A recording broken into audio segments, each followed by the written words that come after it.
Shalim M. Hussain is one of the rising stars of contemporary Indian writing in English. He is one of the most powerful voices of the Miyah poetry movement. The Miyah poetry movement is a literary movement, multilingual literary movement, which attempts to capture the world of the Bengali settlers of the riverine plains of Assam. Traditionally, the northeastern states have been neglected, largely neglected by the union government and the mainstream Indian media. Thus, to be a northeasterner is to suffer alienation. Shalim M. Hussain belongs to Assam, and thus there is alienation inbuilt in his psyche. But to be a Bengali settler in Assam is to suffer double alienation. It is nothing but double jeopardy. The world of the Bengali settlers of the riverine plains of Assam is a world of alienation, humiliation, shame, deprivation, and tragedy. It is this world which is so evocatively captured by the poetry of Shalim M. Hussain. Shalim M. Hussain is currently Delhi based. He is a poet, a translator, an editor, and a rights activist. On the face of it, the poem has a very ordinary title, a title which fails to excite the reader. Golluckgonj. Golluckgonj is a census town in the state of Assam. Golluckgonj has a significant Miyah population. The Miyah community is a group of people who speak Bengali, who are Muslims by religion, and who have lived in the riverine plains of Assam for generations. When we analyze the title carefully, we realize that there is more to it than meets the eye. Golluckgonj is a census town in Assam. This poem is about the census town. No doubt it is so. But we have to notice that the poet uses the earlier spelling, the earlier name of the town, and not the spelling, the name used in government records today. This is because the earlier spelling, the one used by the British, is closer to the Bengali pronunciation of the name of the town, to the Miyah pronunciation of the name of the town. This poem is about Golluckgonj, the census town in Assam, but it is also about the Miyah community, the Miyah world of alienation, humiliation, and shame. Golluckgonj, the town, becomes a microcosm of the Miyah world, becomes a metaphor, becomes a symbol. It is very significant that Golluckgonj is a border town. Some 5 kilometers from the center of Golluckgonj is the international border between India and Bangladesh. And it is a very porous border at that. Thus, Golluckgonj becomes a symbol for shattered identities, for divided loyalties, for the cruelties of law, for deprivation, poverty, suffering, which are the hallmarks of the Miyah world. There is one more thing I would like to say regarding the title of the poem, Golluckgonj. The word Ganj, or as the Bengalis pronounce it, Gonj, means a market, especially a grain market. But by extension, the word Ganj or Gonj today refers to town or village. A Gonj or a Ganj or a Gonj is a town or a village. Golluckgonj. Golluck in Bengali means fear. I don't know whether the poet has placed a hidden allusion in the title of the poem to the sphere. Is he having a football in mind? Is he trying to suggest that the residents of Golluckgonj are footballs kicked from India into Bangladesh and from Bangladesh back into India? Is he trying to suggest that the residents of Golluckgonj have identities which are constantly oscillating across the international border between India and Bangladesh? Let us start reading the poem. After a long ride down a road newly raised and porcupined against the river. After a long ride down a road newly raised. What does this line tell us about Golluckgonj? Lack of development.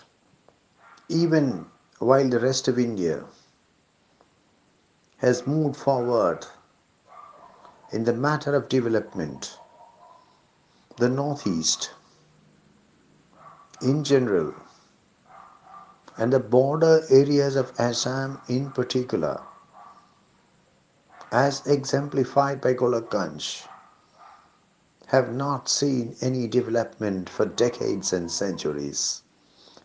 After a long ride down a road newly raised, a road has at last come to Golluckgonj, the border town. After a long ride down a road newly raised and porcupined against the river. Porcupine is a pig-like creature with quills. I think locally in some parts of America it's known as quill pig. It has quills. Porcupines have very uneven, irregular outlines. Their quills stand out. Porcupine is a noun. It's the name of an animal. But look at the brilliance of the poet. And porcupined against the river. The road has a very irregular outline. The road has probably a very uneven surface. It is not the sort of roads you see. It's not a road like the sort of roads you see in the cities of India. It's a road which has a very irregular outline, a very uneven surface. The river in the second line of the stanza is the Gangadhar River. Golluckgonj stands on the east bank of the Gangadhar River. There is the saying, if there is no river, there is no Miyah.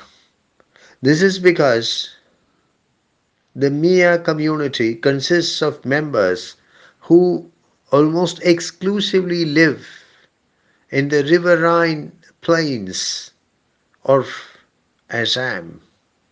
They speak Bengali, their religion is Islam, they are treated as outsiders in Assam, and Assam itself is treated as a foreign land in much of India.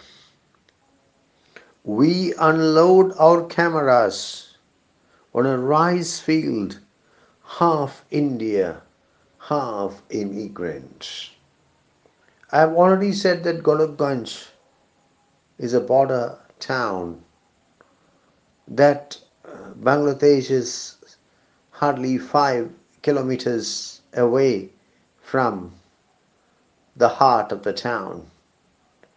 Here, the poet says that they unload their cameras, they have come on some journalistic mission.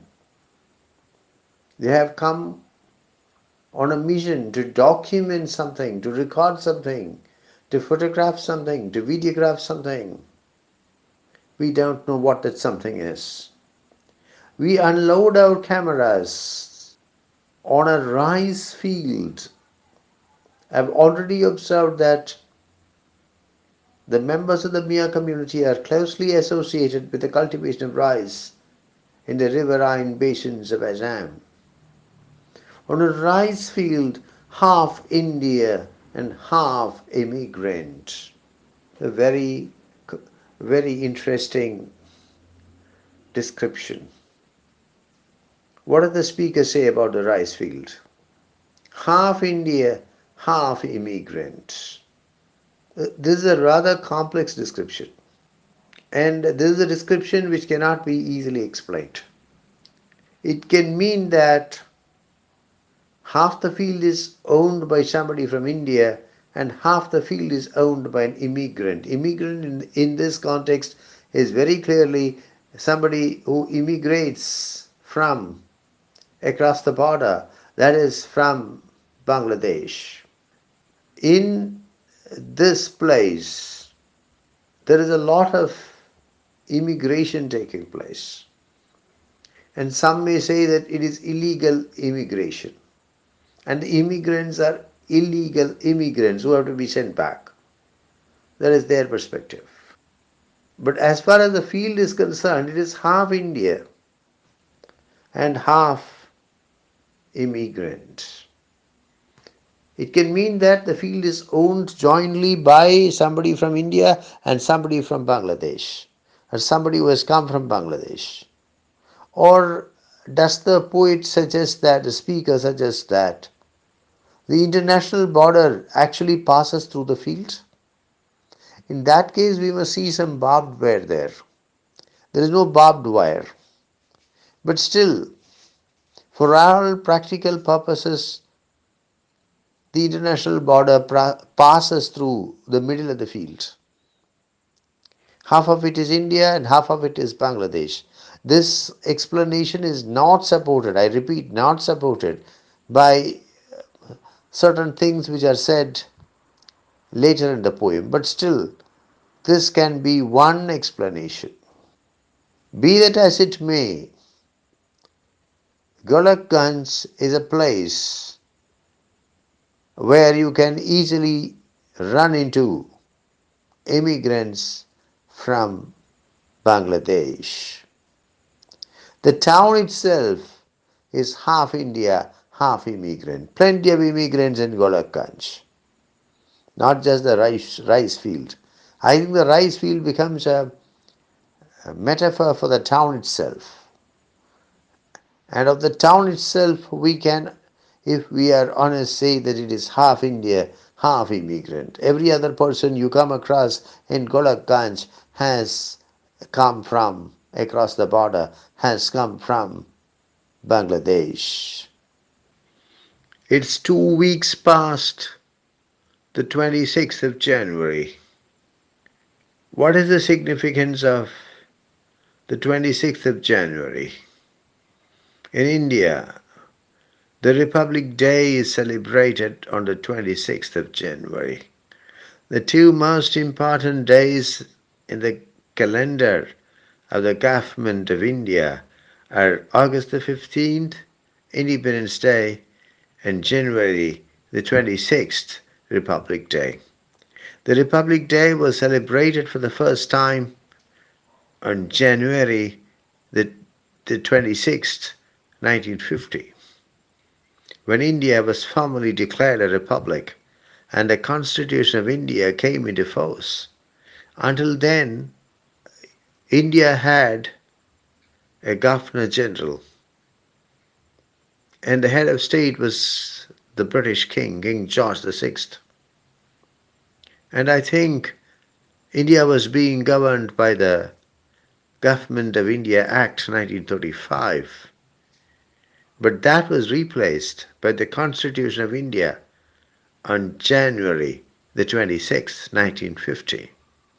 This is a very important day in the calendar of India, in the national calendar. What does the poet say here?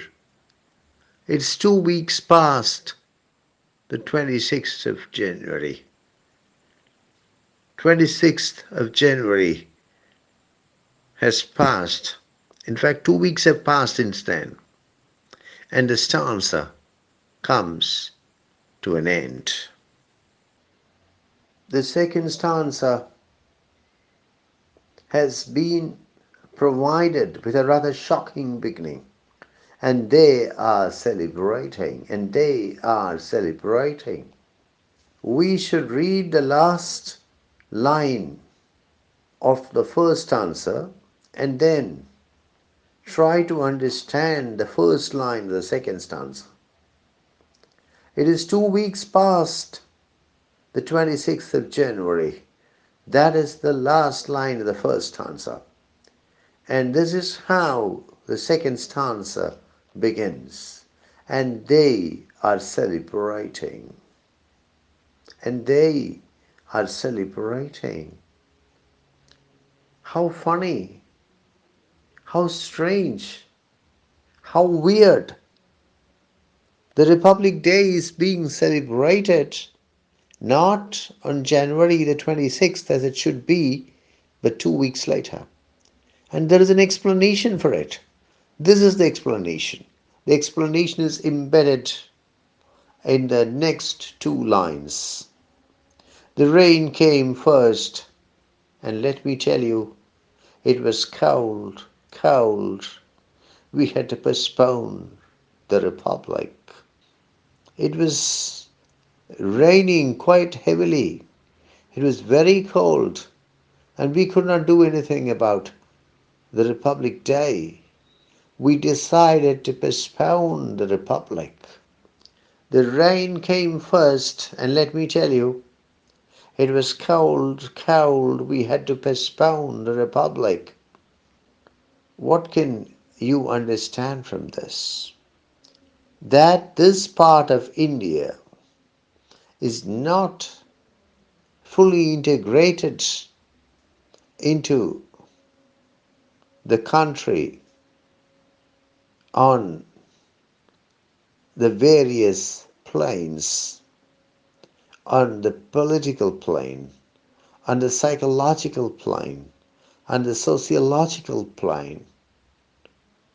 And what does the speaker say? We had to postpone the Republic. Of course, what he means is the Republic Day. But instead of saying the Republic Day, he says just Republic.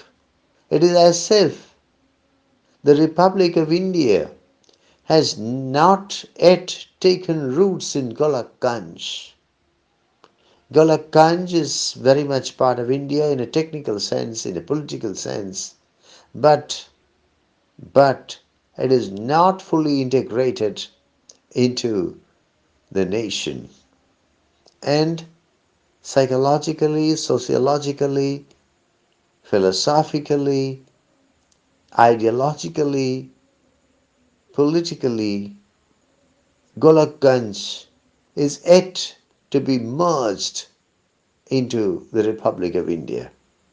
We had to postpone the Republic. It is as if the Republic has not yet been fully established in this part of India, in Golluckgonj.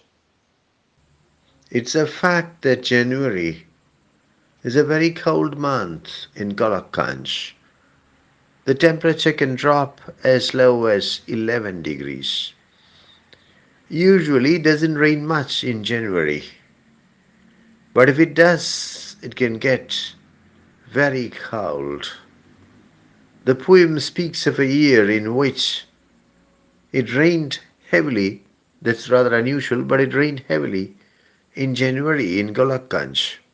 And as a result, the temperatures dropped and they decided to celebrate the Republic Day not on January the 26th, but 2 weeks later when the weather became more warm.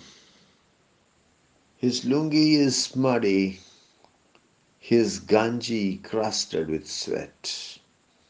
His lungi is muddy. Lungi is a sarong like garment worn widely in South Asia. In some parts of India, like Kerala, it's worn both by men and women. Lungi is usually a colorful garment and it is ideally suited for hot and humid climates as the climates found in India and Bangladesh. His lungi is muddy. It's obvious that the man is a Miyah. He spends his time working in the rice fields. That is why his lungi is muddy. His ganji is an upper garment. It's like a vest. Ganji is an upper garment. The ganji could be sleeveless. It is very much like a vest. His ganji crusted with sweat. Sweat has formed a crust on the ganji. Crust is a thick layer of something. Here we find sweat on the ganji, on the vest of the person. And what is the exclamation? His lungi is muddy, his ganji crusted with sweat. Looks like the map of Bangladesh. He laughs. He laughs. It looks as if it is the map of Bangladesh. Sweat has formed a crust on the vest. And the sweat, the outline of the sweat which has formed a crust on the ganji is somewhat similar to the map of Bangladesh. Looks like the map of Bangladesh. He laughs. As I said, this poem throws light on the world of the Miyah community, where loyalties are always divided, where identities are frequently shattered, where nobody is sure of anything.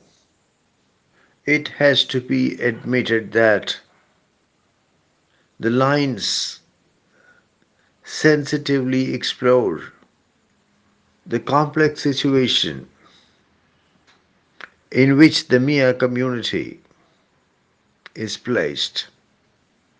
On the one hand, the community is not fully integrated into the Republic. The community is not fully integrated, fully merged into India. On the other hand, every Miyah experiences a strong pull towards Dhaka, towards Bangladesh.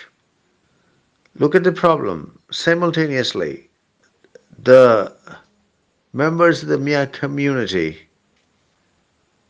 do not feel that they are fully part of the Indian Republic. They are probably the only persons in India who celebrate the Republic, the Republic's creation, who celebrate Republic Day not on January the 26th but 2 weeks later. On the other hand, as they speak Bengali and as their religion is Islam, practically every member of the Miyah community experiences a pull towards Bangladesh. All this is conveyed in the poem in a very subtle, nuanced, and indirect manner. I would like to add a word about the attire of the man. He wears a lungi and a ganji. A lungi, as I said, is a sarong-like garment which, unlike the mundu of Kerala or the veshti of Tamil Nadu, is not white. It's usually colorful. Ganji is vest. Lungi and ganji are the typical attire, form the typical attire of lower class Miyah men. It's obvious that the man is living in poverty, he belongs to the lower class. Further, the lungi is muddy and the ganji has not been washed for a long time. It is crusted with sweat. It has not been washed for a long time. It throws light. These lines throw light. The image throws light on the socio-economic condition of the man. Then asks if the camera is on. We now come to a one-line stanza. A stanza which consists of just one line. It's a gem of a stanza. It's a solitaire of a stanza. And I think the poet has shaped the stanza out of just one line in order to draw the attention of the reader, special attention of the reader, in order to attract the special focus of the reader. What does the stanza say? What does the line say? Then asks if the camera is on. This line, this stanza, powerfully captures the profound insecurities that constantly haunt the Miyah throughout his life. This is not a question which I would ask, which almost any citizen of India would ask. But this is a question which a Miyah would always ask. Is the camera on? The Miyah man, the Miyah woman is scared of being caught on camera doing something allegedly anti-national and punished severely for it. The Miyah man, the Miyah woman is scared of the police, of the government officials, of the intelligence agents. The Miyah man, the Miyah woman is fearful of being declared a non-citizen. The Miyah man, the Miyah woman suffers from a constant nightmare of being deported to Bangladesh. Insecurity hangs over the head of the Miyah like a sword of Damocles on all the time. That is why the man then asks if the camera is on. What a powerful stanza. An entire world is encapsulated in this one stanza, in this one line. And it's a strange world. It's a weird world as far as most ordinary citizens of India are concerned. But here the man is not an ordinary citizen of India. He's from the northeast. He's from Assam. And he's a Miyah in Assam. I shall now read to you 3 lines from a poem written by Maulana Bande Ali, the great Assamese poet. I think the Maulana wrote these lines in 1939. I quote, I am Assomia, of Assam's earth and air. I am an equal claimant. Unquote. These lines demonstrate that as early as the 1930s, the Miyah people felt alienated and isolated in Assam, and they had to assert that they were Assamese, that they belonged to Assam, and that Assam belonged to them as well. We now come to the fourth stanza. It's a very interesting stanza, a stanza which describes with great accuracy, with photographic accuracy, the international border between India and Bangladesh. I stand on the raised border, two endless lines of concertina. That's how the border is. It's slightly raised. Two endless lines. The reference is to barbed wire lines. Two endless lines of concertina. Concertina is a musical instrument which is played by pulling the end pieces apart and then pushing them together. Concertina is a musical instrument. The barbed wire fence which stands on the border between India and Bangladesh is compared by the poet to the musical instrument. Just as the two end pieces of the concertina are pulled apart, here the poet feels that the wires are pulled in opposing directions, are stretched in opposing directions, 4 strings on each line. So this is the border, this is the international border between India and Bangladesh. There are two fences, one on the side of Bangladesh and the other on the Indian side. And there are 4 strings of barbed wires on each of the fences. The concertina is a musical instrument in which the end pieces are pulled apart and then pushed towards each other, producing music. I wonder whether we can say that there is a hidden allusion here, that the concertina, the way in which the concertina is played, reflects the condition of the Miyah. He is pulled apart and then pushed towards the center. The Miyah is under constant pressure, just as the concertina which is played is under constant pressure. The concertina,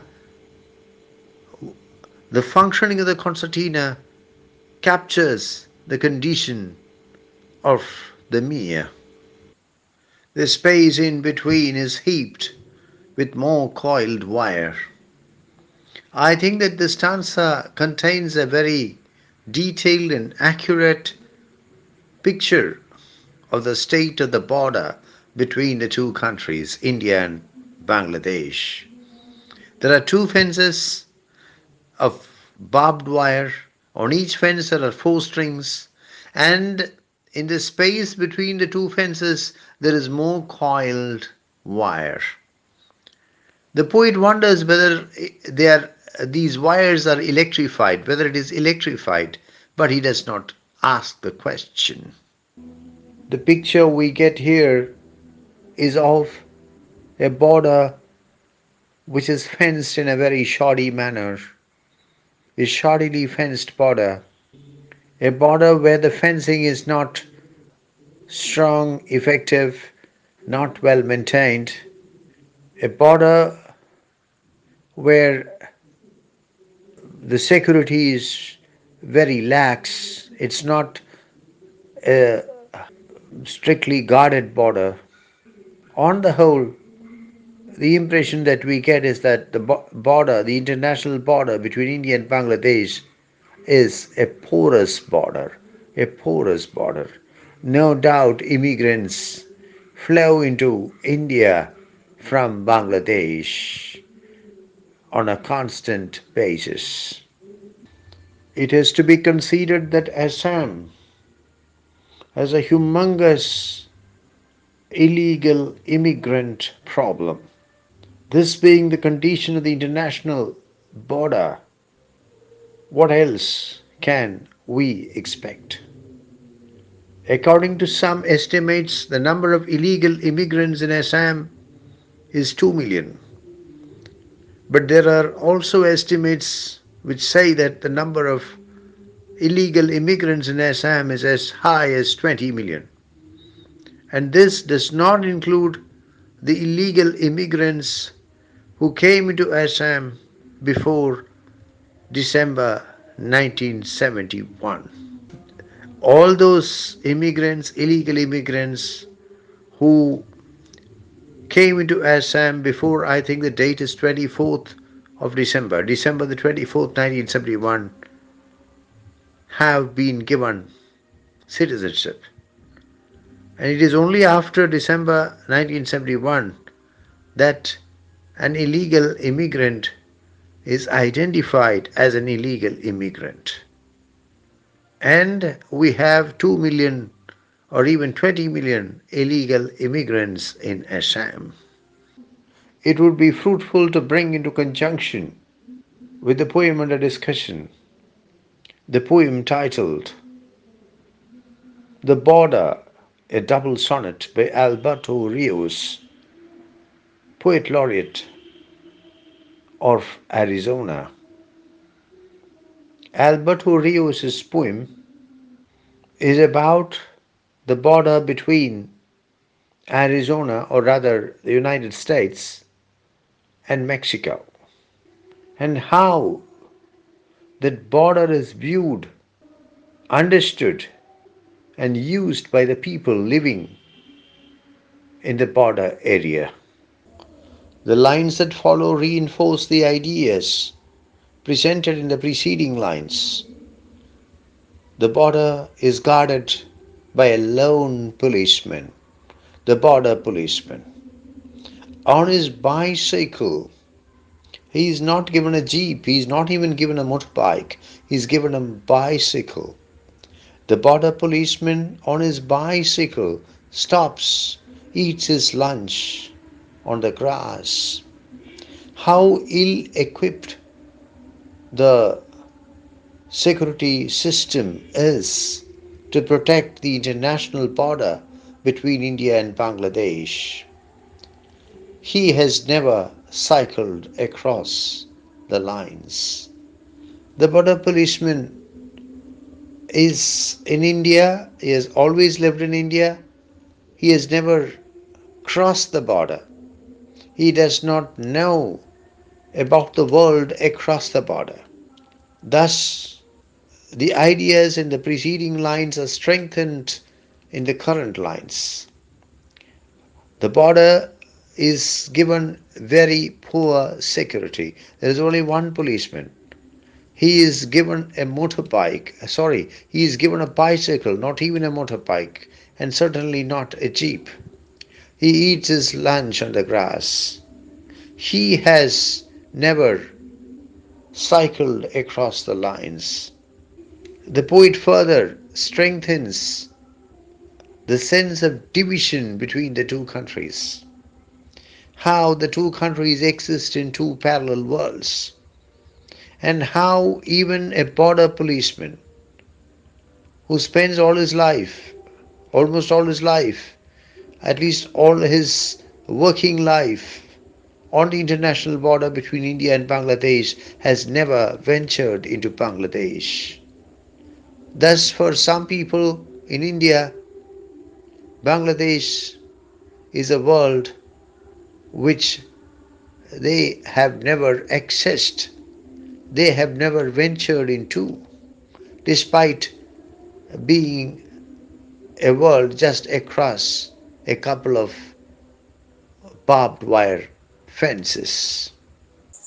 The air from the other side, filtered through the metal screen, should but doesn't smell different. Very important lines. A breeze seems to be blowing. The air from Bangladesh comes to India. It filters, it passes through the metal screen. The metal screen is the metal fencing. The air from the other side filtered to the metal screen should smell different. After all, it's not our air, it's the air of Bangladesh, and it should smell different.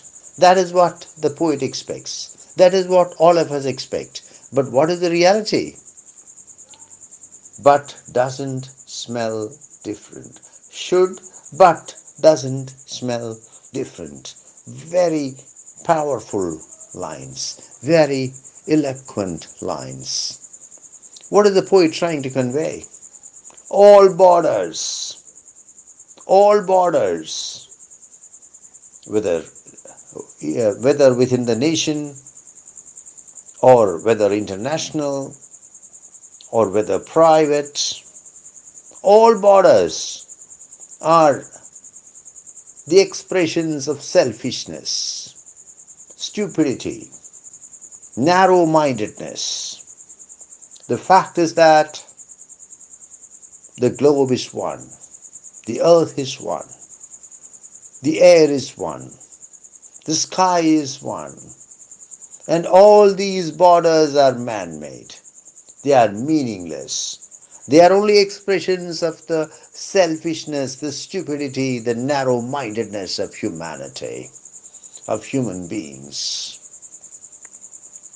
Very powerful lines which convincingly question, convincingly challenge the very concept of borders, especially of international borders.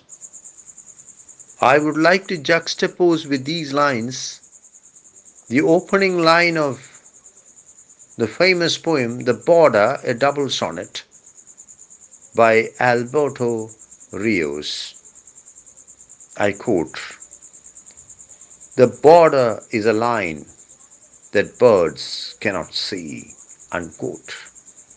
I repeat,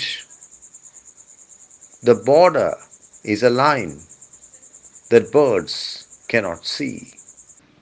I had more expectations from my first international border, I guess. I had more expectations. The speaker says that he had more expectations. This was the first time that he was seeing an international border. And what a wretched border it is. Poorly fenced, weakly guarded. Is it an international border? Even estates are fenced more securely and guarded more carefully than this international border between India and Bangladesh. I had more expectations from my first international border.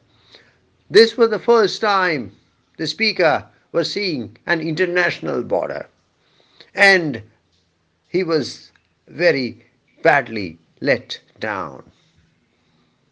Is this an international border? I had more expectations from my first international border. I guess. I guess is an Americanism, more American than British. You say, I guess, when you want to weaken a statement, when you want to say something and then dilute its impact. You're not sure of what you're saying, or you say something despite wanting not to say it. I guess. Why did he marry her? She is beautiful. I guess. You make a statement and then decide not to back that statement with all the force you can muster, with all the power you can gather, with all the strength that you can put together. You want to make a statement and then weaken the statement, and then put an invisible question mark in front of the statement. That is when you say, I guess. That is when you say, I guess. I had more expectations from my first international border. I guess. The speaker expected something better, something stronger, something more secure, something more impressive from his first international border. From the international border he was seeing for the first time. But he wants to make the statement rather questionable, rather weak. And so he says, so he ends the statement with the words, I guess. There, on that raised mound, where four lines of betel-nut trees mark a rectangle and still ripen every March, inside that was home. Our phones catch the signal from the other side. Please take a close look at the last three words of the third line of the stanza. That was home. Whose home? Obviously, the home of the speaker. When you say home, it's usually your home. I've come home.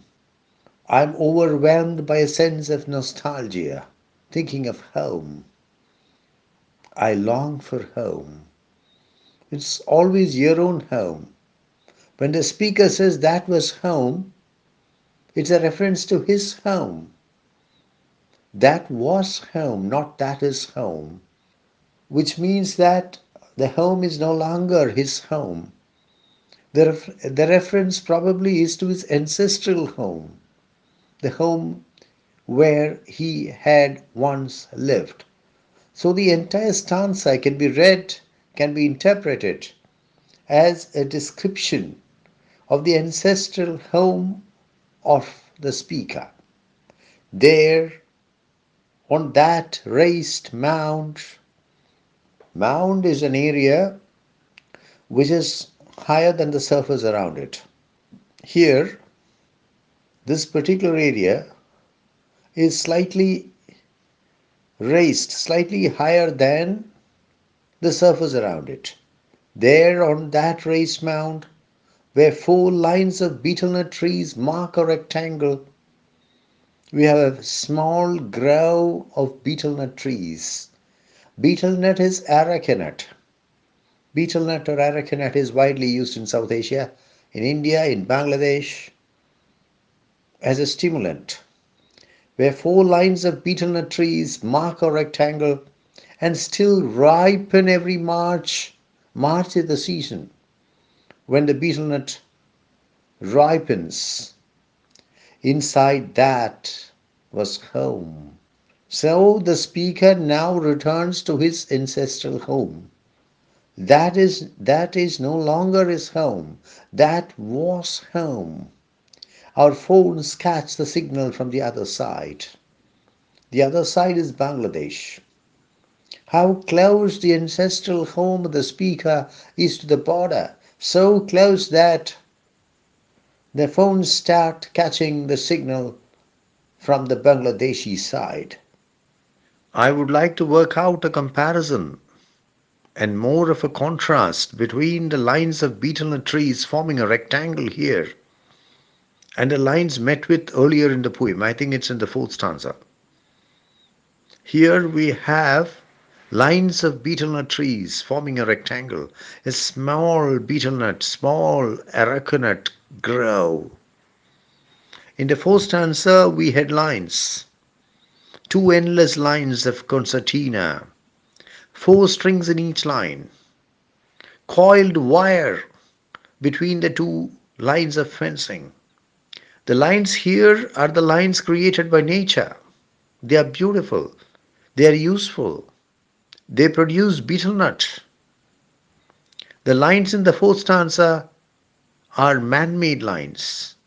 And as I said earlier, they are the embodiment of human selfishness, narrow-mindedness, and stupidity. The poet thus works out a subtle contrast between the two lines, the lines here and the lines earlier, and the lines in the fourth stanza. The lines here being the lines created by nature, the lines of beetle nut trees. The lines in the fourth stanza being the lines created by man, being the, the fencing, the international border dividing India from Bangladesh. He feeds us country chicken and fish. Who is this he? He is the present occupant of the house. That was home. That was once the home of the speaker. It's no longer the home of the speaker. And the present occupant of the house, probably a very close relative of the speaker, gives the speaker country chicken and fish. A typical Bengali meal. I understand that even the so-called vegetarians of Bengal take fish and they call it Ganga Pushpa, the flower of the Ganges. Country chicken and fish is the traditional Bengali meal. We sit on his wife's furniture, 5 years old, but the varnish still glossy. We sit on his wife's furniture. Typical Indian marriage, typical Bangladeshi marriage, typical Bengali marriage, where the wife brings dowry to her husband's home, and the dowry almost always includes furniture. We sit on his wife's furniture, furniture brought to him by his wife at the time of his marriage. 5 years old. I think we can conclude the marriage took place 5 years back. But the varnish still glossy. Varnish is a kind of resin dissolved in liquid, applied on wood, applied on metal to protect it, to make it look good. Glossy means smooth and shiny. I think the opposite of it is matte. Matte and glossy. Smooth, shiny finish. What can we conclude from this? The furniture is highly prized and it's not used except when visitors come. If the furniture had been used for the last 5 years continuously, it would not look smooth and glossy. The varnish would not look glossy.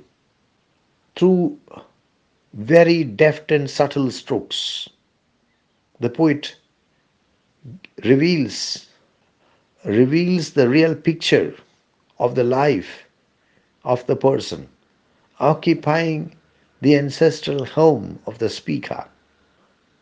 The traditional marriage, the dowry, the furniture being highly prized, seldom used. What a powerful picture of the life led by the typical Miyah. And the house is located almost in Bangladesh, so close to the border between India and Bangladesh that the mobile catches the signals coming from the other side. Of course, the house is in India, but it's so close to the border that it is almost in Bangladesh, symbolizing the divided loyalty, the split identity, the questionable nationality of the Miyah. The false ceiling, an old sari, could have been his late mother's. This reinforces the picture that has already been created, or completes further the picture that is being painted. The house has a false ceiling. The false ceiling is not made of wood. It is made of an old sari. And the sari could have been his late mother's. This part of the poem further completes the picture of poverty and deprivation painted by the earlier lines. The picture of poverty and deprivation, that is the life of the typical Miyah. The door I lean against looks so old, so old. The picture is now almost complete. The painting is now almost complete. The house, the so-called house, I think it would be better to call it a hut. The so-called house has a door. And what is the condition of the door? It's so old, so old. The poet repeats the words, so old, in order to forcefully strengthen the, the idea that the door is a very old door. And as we read further, we realize that there is more to it than meets the eye. The door is not merely a very, very old door. That it could be the last remnant of the home across the lines. The final twist in the narrative trajectory of the poem, in the thematic trajectory of the poem. The scorpion with its sting in its tail. The speaker goes to a house. It's almost a hut. It's more a hut than a house. That is his ancestral home. It's so close to the international border between India and Bangladesh that the mobiles catch the signal from the other side. But now the poet reveals a great truth about the house, that the door is so old that it could be the last remnant. Remnant is what remains when a large part of something has been removed or destroyed. Relic, leftover. That it could be the last remnant of the home across the lines. The lines are the fencing lines marking the international border between India and Bangladesh. The poet now reveals a great truth, a great secret, that this house, which is more a hut than a house, was probably once located in Bangladesh across the lines, and it was transplanted into India. And when it was transplanted into India, only certain parts were brought here. The door was one of those parts. It was the last remnant of the house across the lines. The closure of the poem reinforces the double identity of the Miyah. The Miyah is simultaneously Indian and Bangladeshi. Because after all, borders are man-made. And what divides India from Bangladesh is only a shoddy piece of fencing. We indeed get a striking picture of the Miyah world from this poem. The term Miyah is a derisive, contemptuous word, is a slang word for Bengali Muslims in Assam. The Miyah world is a world of exclusion and alienation. Exclusion and alienation on the basis of language and also on the basis of religion. Take a look at the title of the poem. The poet deliberately uses the older version of the name of the town. He writes Golluckgonj and not Golluckgonj. Golluckgonj is the official name of the census town, the Assamese census town. But the poet does not use the official name, he uses the older version because that is closer to the Bengali pronunciation of the name of the town. It hints at the exclusion, the alienation that the Miyah community experiences because their language is Bengali, because their language is different from the language of the majority of the population of the state, that is Assamese. The Miyah world is a riverine world. If there is no river, there is no Miyah. The Miyah world is a border world, a world located on the international border between India and Pakistan. The Miyah world is a world of divided loyalties, questionable identities, and controversial citizenship. The Miyah people celebrate Republic Day 2 weeks after January the 26th. And this demonstrates how far they are removed from the mainstream of the Indian Republic. The typical Miyah dress is lungi and ganji, and both are dirty. The lungi here is muddy, the ganji here is crusted with sweat, and the sweat crust, the crust made of sweat, resembles, uncannily perhaps, the map of Bangladesh.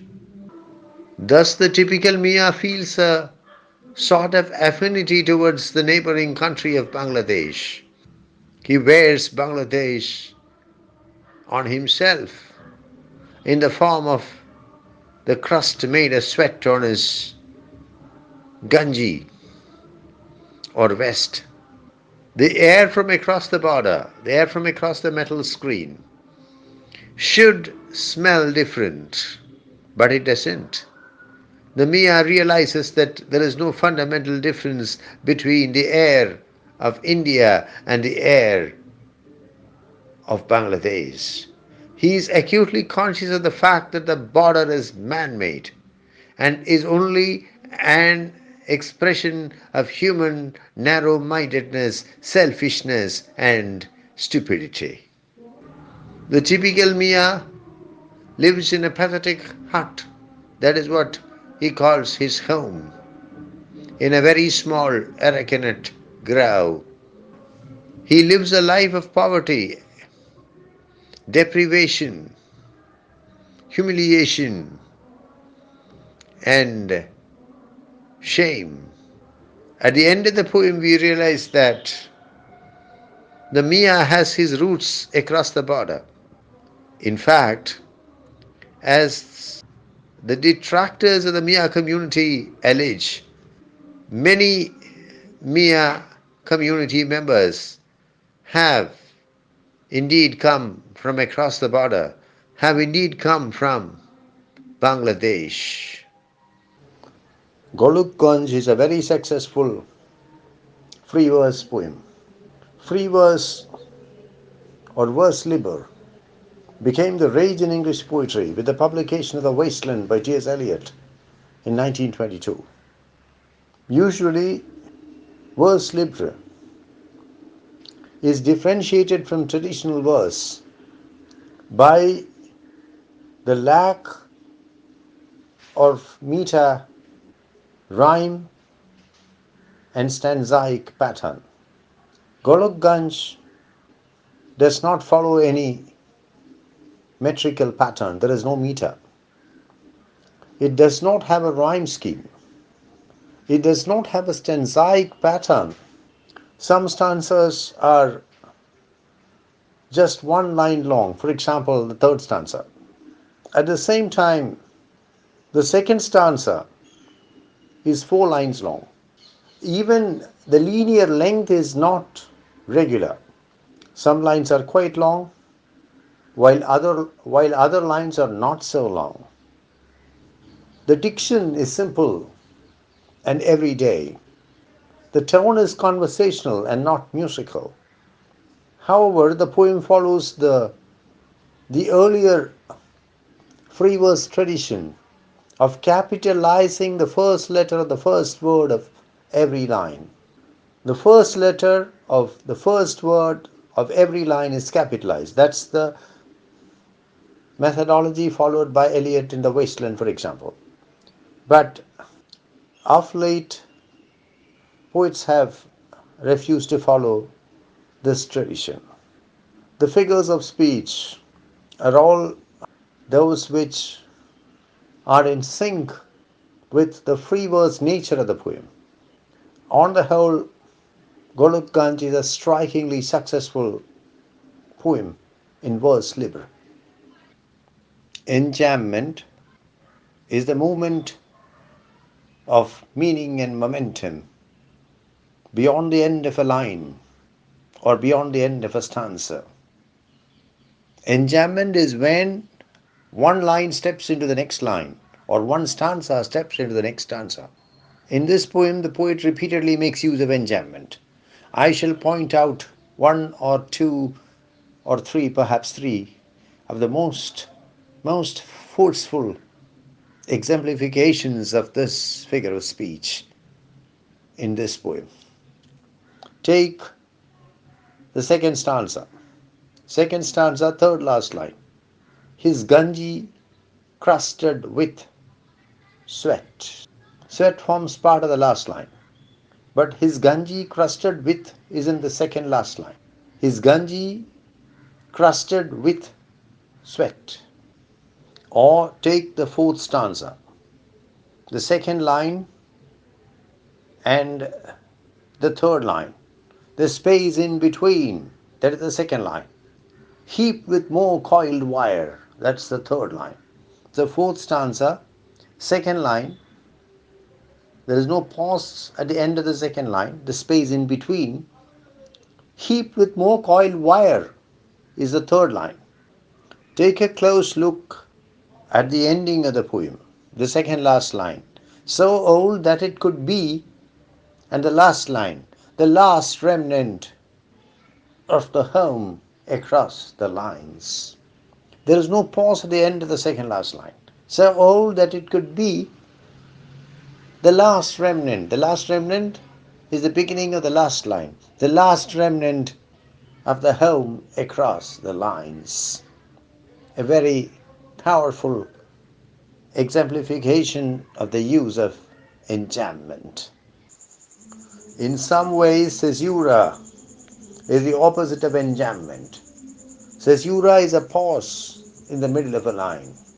Usually we expect a line to move forward steadily till its very end. But some lines display caesura or a pause or a stop in the middle of the line. In this poem, the poet repeatedly makes use of caesura. I shall give you a few examples. Let's take the second stanza. I think it's the third line in the second stanza. We had to postpone the republic. Stop. His lungi is muddy. Or look at the last line of the third stanza. Sweat. Stop. Looks like the map of Bangladesh. He laughs. Or take the second last stanza.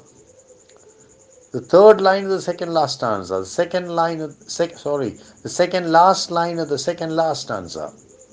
And still ripen every March, pause, inside that was home.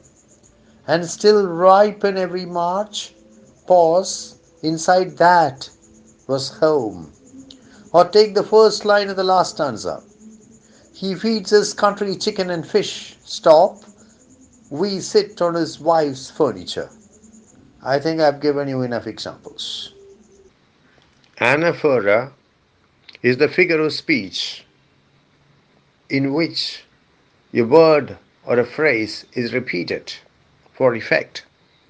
In a very general sense, we can say that the poet makes use of anaphora in the second stanza of the poem. Take the second line of the second stanza, the very last part of the second line. Tell you, let me tell you, it was cold, cold. We can say that in a general way, this is anaphora. Let me tell you, it was cold, cold. We had to postpone the Republic. Certainly the poet repeats the word cold in order to create a forceful impact. We meet with anaphora once again in the poem, almost at the end of the poem, in the second last line, in the penultimate line. Looks old, so old that it could be. This is the second last line. Looks old, so old that it could be the last remnant of the home across the lines. The word old is repeated in order to create a special effect. Simile is a figure of speech in which a comparison is established between two things, and the comparison is explicit.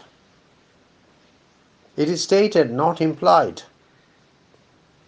We can say that in a very general sense, the poet makes use of a simile in the last line of the second stanza. Looks like the map of Bangladesh, he laughs. Certainly a comparison is established, and the comparison is not implied, is not suggested, it is stated, it is declared.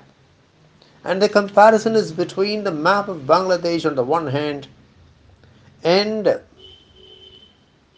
the crust created by sweat on the ganji of the man on the other. We have two things here. The man wears a ganji. It's a dirty ganji which has not been washed for a very, very long time. And as I said, a ganji is a vest. Ganji is a name used for a vest in Bengal, in Bangladesh, in Assam. And here on the ganji there is a thick crust of sweat, and this crust of sweat looks like the map of Bangladesh. Thus an explicit comparison is established between the crust of sweat on the ganji on the one hand and the map of Bangladesh on the other. It can be said that the poet makes use of a very effective, a very forceful simile. Metaphor is a figure of speech in which a comparison is established between two things, but the comparison is not stated, it is only implied. The comparison is not explicit. The comparison is only suggested. A better way to explain the figure of speech is to say that a metaphor is an attempt to describe something in terms of another. We meet with a very brilliant metaphor at the very beginning of the poem. I think it's in the second line. I shall read to you the second line. And porcupined against the river. After a long ride, down a road newly raised and porcupined against the river. Porcupine is a noun. Every schoolboy knows of it. Every child knows of it. A porcupine is a small, usually brown or black mammal whose body is covered with quills. It's a noun. Porcupine is a noun. But here the poet makes use of it as a verb. And porcupined against the river. The road is porcupined against the river. It means that the outline of the road is irregular. The outer surface of the road is irregular, like the quills of a porcupine. It is not smooth. It is not smooth. A brilliant metaphor at the very beginning of the poem, not just a very brilliant metaphor, a very original metaphor, a very ingenious metaphor as well. Hyperbole is the figure of speech in which a deliberate exaggeration is established. The speaker, the poet, knows very well that what he says is not literally correct, but he says it for the sake of effect. We meet with hyperbole at the opening of the, I think it's the fourth stanza. Two endless lines of concertina, four strings on each line. Two endless strings of concertina. Endless. Nothing is endless. It's very, very long. It appears to be endless, but it is certainly not endless, and the speaker knows it. He uses the term endless in order to create a special effect. A fine example of the use of the figure of speech of hyperbole. Metonymy is the figure of speech in which one thing stands for another, and the two things are usually related to one another. We find the use of metonymy in, I think it is the second stanza, yes. We had to postpone the republic. How can you postpone the republic? You can destroy the republic. You can put an end to the republic. But you cannot postpone the republic. The Republic of India is there. Or you can, if it is not yet a republic, you can postpone the proclamation of the republic. But here the speaker says, we had to postpone the republic. What he has in mind is the Republic Day, January the 26th. So, Republic here stands for Republic Day. It's an excellent use of the figure of speech called metonymy. The poem is remarkable for its striking imagery. An image is a word picture. A picture which the poet draws, paints in the mind of the reader using words. In this poem, we find images from nature. We have agricultural imagery. We have images from everyday life. We have images which are specific to the border area between Assam and Bangladesh, India and Bangladesh in general, Assam and Bangladesh in particular. We have images which are specific to the life of the Miyah. And above all, we have images which signify poverty, deprivation, exclusion, and alienation. I would like to wrap up the discussion by working out a contrast between the present poem and another even more famous poem of Shalim M. Hussain. Nana, I have written. Nana, I have written is a very different kind of poem. It is about the celebration of The Miyah's identity as Miyah. It tells the story of a Miyah whose Indian citizenship has been confirmed. He is thrilled and he explains the things he can do now that his citizenship has been confirmed.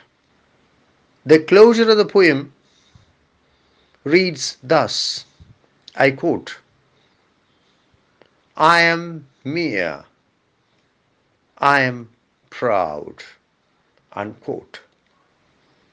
I repeat,